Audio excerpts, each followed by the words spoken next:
Welcome to K-Catalog.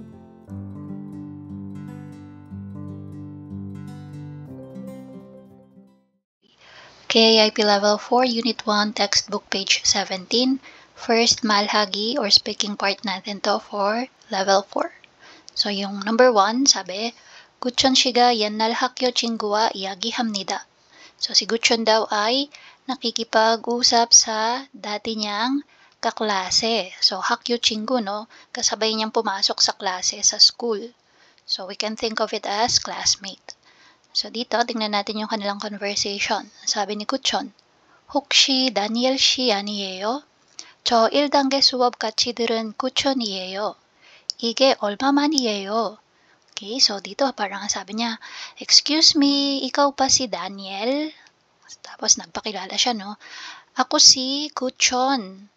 So, sabay tayo na pumasok nung first level. Ige 얼마만이에요? So, ito yung ano, no? It's been a while. Parang sa Tagalog, uy, long time no see. Tagal nating di nagkita. Diba? So, kinonfirm niya man, ikaw ba si Daniel? Yan, ako si Guchon. Kasabay mo ako nung level 1. Tapos, sumagot si Daniel. Sabi niya, 구천 씨. 정말 오랜만이에요. 이번 학기도 수업을 들으세요? So, yan, no? Kinonfirm niya. Oy, Guchon. Sabi niya, yung nga, tagal na, no? Tapos, sabi niya, 이번 학기도. So, itong semester din na to. 수업을 들으세요. So, papasok ka din ba sa class? So, tinatanong niya if ever na sabay na naman ba sila ng papasukan na klase. And then, sagot si Guchon. 네, 저는 4단계예요. 참, 1단계 때 왜 갑자기 학교를 그만두셨어요? Yan. So, sabi ni Guchon dito, ay, oo, level 4 na ako ngayon. Tapos sabi niya, ay nga pala, Cham, naalala niya bigla, no? Nung level 1, bakit bigla kang tumigil sa pagpasok sa school, no? Or dun sa klase nila. Sabi niya, 어느 날 갑자기 왜 안 나와서 궁금했어요. Sabi niya, bigla ka na lang na hindi pumasok or dumating dun sa class. Kaya, na-curious daw siya, no? Yun yung sabi ni Guchon. Okay, so nakiki-maricakes muna siya, no? Ano nangyari sa'yo nung level 1? Bakit hindi ka na lang bigla pumasok? So, sagot si Daniel. 그때는 새로운 직장에 적응하느라고 마음의 여유가 없었어요. So, ano sagot niya? That time, 새로운 직장. So, may bago pala siyang trabaho that time and kailangan niya munang mag-adjust. So, parang, kasi that time, need ko mag-adjust sa bagong trabaho. Kaya, so ito, no, 마음이 여유가 없었어요. So, wala siyang free time, no, para mag-asikaso nung ibang bagay bukod dun sa pag-adjust niya sa trabaho. Okay? So, maum kasi it means yung pwedeng yung mind mo yan. Okay? Sometimes it means yung heart. Pero in this case, parang yung ano mo, no, wala kang enough, yung yoyo kasi free. Okay? Yung libre or spare. So, this time, parang walang spare na oras para mag-isip, okay, ng ibang bagay bukod dun sa pag-a-adjust niya sa trabaho. Next, sagot si Guchon. 그러셨어요? 몰랐어요.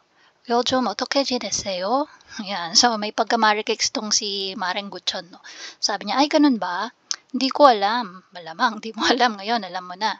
So, sabi niya, ngayon, kamusta ka naman? So, kinakamusta niya, paano na yung ano mo ngayon? How's your life? Yan. So, si Daniel, sagot siya. 시간이 지날수록 일도 익숙해지고 승진도 해서 어느 정도 안정이 됐어요. So, sabi niya dito, 시간이 지날수록. So, dito nagamit yung ano, no? Ulsurok, real surok grammar natin. As time goes by, yan. Tapos ito, 일도 익숙해지고. So, I get used to work. Na sanay na siya dun sa trabaho. And then, 승진. So, ito, no? Ma-promote. So, na-promote na din siya dun sa kanyang pinapasukan trabaho. And 어느 정도 안정이 됐어요. So, it means it has been stabilized to some degree or somehow, naging stable na ako sa pamumuhay ko dito. Yun yung gusto niyang sabihin dito, no? 어느 정도 안정이 됐어요. Again, 안정이 됐어요, stable. Okay, nasa safe zone na siya kumbaga, no? Somehow, din na siya nag-aalala kung paano ang gagawin niya sa bawat araw. Kasi nga nakapag-adjust na siya, tapos na-promote pa siya. Yan. Sagot si Guchon. 아유, 잘 됐네요. 언제나 긍정적이셔서 이렇게 잘 될 거라고 생각했어요. Sabi niyan, oh, that's great. Tapos dito, no, sabi niya, 언제나, parang palagi or all the time. 긍정적이셔서. So, dinidescribe niya si Daniel dito, no? Sabi niya, you're always positive all the time. So, I knew. So, dito yung sinabi niya na, 잘 될 거라고 생각했어요. So, naisip ko na or parang expect ko na. I knew it. Ganun, no? Na ikaw ay magiging maayos or you're going to do well. Or things will go well with you. Parang ganun yung naisip ni Gutchun sa kanya. So, 이렇게 잘 될 거라고 생각했어요. I knew things would turn out well for you. Kasi nga, you're always positive all the time. Sagot si Daniel, 그렇게 말씀해 주셔서 감사해요. Sabi niya, thank you for saying so. Ayan, so, salamat kasi ganun yung naisip mo at sinabi mo sa akin. Okay, so yan yung number 1 natin, no, conversation nila. Then, for number 2, so papalitan lang ulit natin, yung 새로운 직장에 적응하다 dito sa taas naging 적응하느라고. So nilagyan nung 하느라고 na grammar. Okay? 느라고. So dito yung 새 사업을 시작해서 자리를 잡다 magiging 잡느라고. And then 마음에 여유가 없었어요. So dito lagyan din natin, no, para di tayo malito. 하느라고, tapos dito naging past tense siya, no? 없었어요. So, dito kay 시간이 여유가, same lang pala. Kanina, 마음, dito naman, 시간, no? So, 시간이 없었어요. And then, sa 시간이 지나다, naging 시간이 지날수록. So, nadagdagan nung ulsurok na grammar. So, for number 2 natin, 사업이 커지다 magiging 커질수록. Tapos, 일도 익숙해지고 승진도 하다 naging 승진도 해서. Okay, so, naging 해서 lang siya tapos dinugtong na yung kasunod na sinabi. So, dito din, itong 수익도 늘고 도와주시는 분들이 많이 생기다 magiging 생겨서.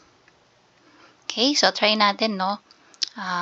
Yung ano na lang, hindi na yung buong conversation, ano na lang yung ibig sabihin nung ipapalit natin for number 2. So, 새 사업을 시작해서 자리를 잡느라고. So, bagong business daw. Okay? So, sabi niya dito, I'm starting a new business and trying to settle. So, yung 자리를 잡느라고, yun daw yung ginagawa niya, no? Trying to settle because of the new business. Kaya, wala siyang free time.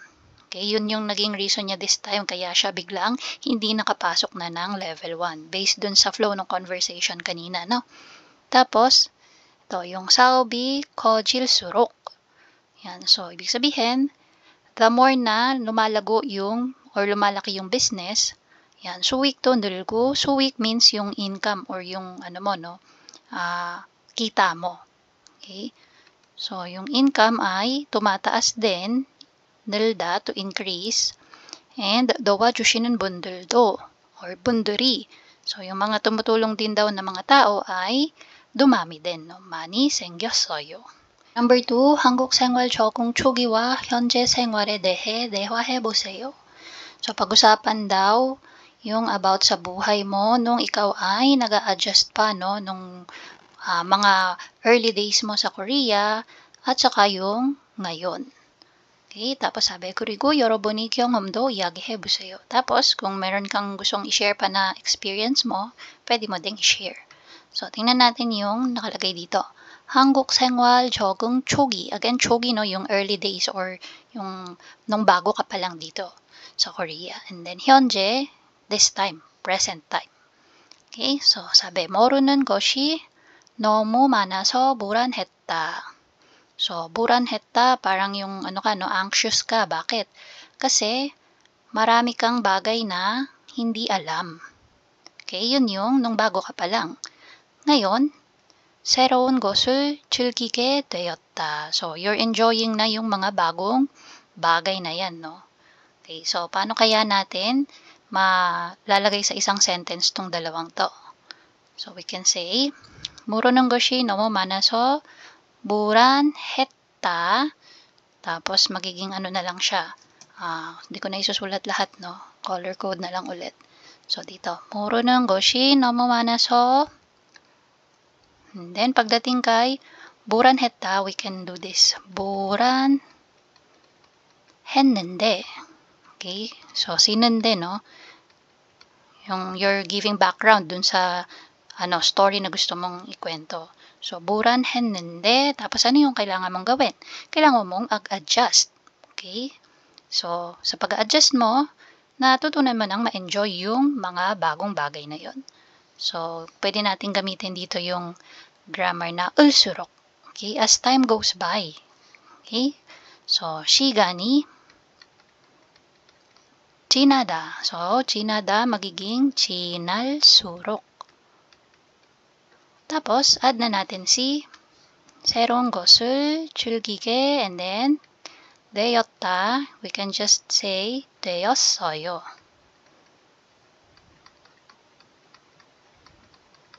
Okay? So, again, ito siya, no? Pinagdugtong na natin and may inad lang tayo. So, 모르는 것이 너무 많아서 or pwede pala nating add dito sa umpisa 처음엔. Okay? 처음에는. Okay?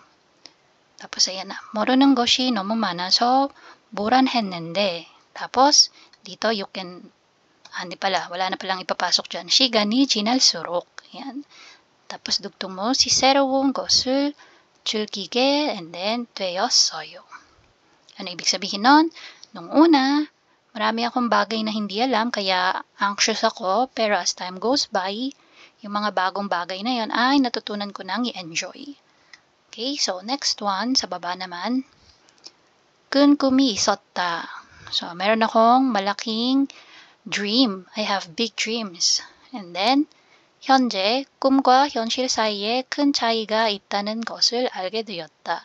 So, nalaman daw niya na parang na-realize niya, no? Yung realization na yung kanyang dream at saka yung reality ay may malaking pagkakaiba. It's like saying, I realized or I learned that there's a big difference between dreams and reality. So, paano naman natin pagdudugtungin yung dalawa na yan? Dito, sa una, ang ginamit nating start is 처음에는. So, this time, medyo ibahin natin ng konti. Gawin natin yung 처음 한국에 왔을 때. So, 처음 한국에 왔을 때. Nung bago akong dumating dito sa Korea, or bagong dating ako dito sa Korea, tapos dugtong natin si 큰 꿈이 있었다. So, dito, 큰 꿈이, and then, pagdating kay 있었다, 있었는데. Tapos, so dito, no, dahil na-realize niya, meron siyang realization, so pwede din to, no, 시간이 지날수록. Or, para maiba naman, 살수록. Gamitin natin yung as I live. Okay, so salda, magiging 살수록. Tapos, dugtong na natin si 꿈과 현실 사이에 큰 차이가 있다는 것을 알게.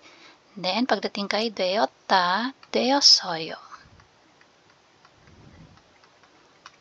Okay, so yan yung activity number 2 natin. So, puntahan natin itong 단어장 승진.